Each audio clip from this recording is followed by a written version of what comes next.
On commence avec les relations qui s'améliorent entre la Russie et les États-Unis. Selon Bloomberg, la Russie envisage de revenir au dollar américain dans le cadre d'un partenariat économique de grande envergure avec le président Trump.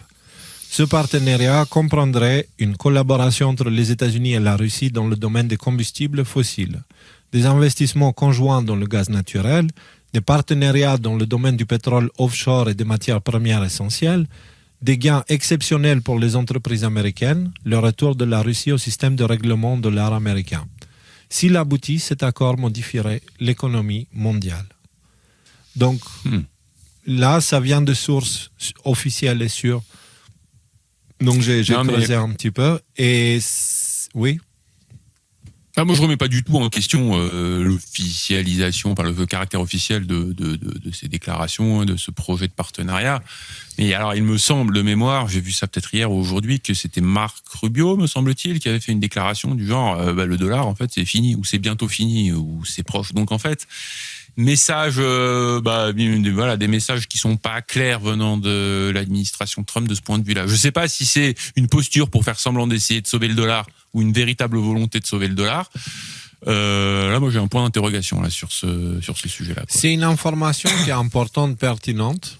Alors, parce que d'un côté, elle montre que il y a il y a des conversations entre la Russie et les États-Unis dans une période où on n'a toujours pas d'accord nucléaire international. Je ne sais pas s'ils l'ont signé, mais je n'ai pas entendu quelque chose dans l'esprit. Voilà. Donc, c'est important de mentionner ce genre d'informations parce que tout n'est pas noir dans ce qu'on traverse là en ce moment. C'est une possibilité. Après, bien sûr, il y a plein de questions qu'on peut se poser sur le rôle du dollar et le futur du dollar. Mais oui, Nico ? Non, mais globalement, tant que ça éloigne le spectre de la guerre nucléaire, c'est toujours une super info. En sachant surtout que la suite des négociations pour l'Ukraine, il va avoir lieu entre le 17 et le 18 février. Donc, il se peut que ça fasse partie, en fait, des échanges, pas des services rendus, mais, comment dire, les conditions de négociation. Les choses qu'on voilà, les conditions de négociation, je te rends service ici, tu me rends service là, etc. autour de ces sujets-là. Il se passe quoi en Ukraine d'ailleurs ? Il y a toujours des conflits. Enfin, il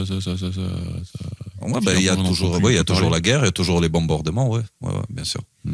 Okay. Pour l'instant, c'est sa meilleure part. Okay.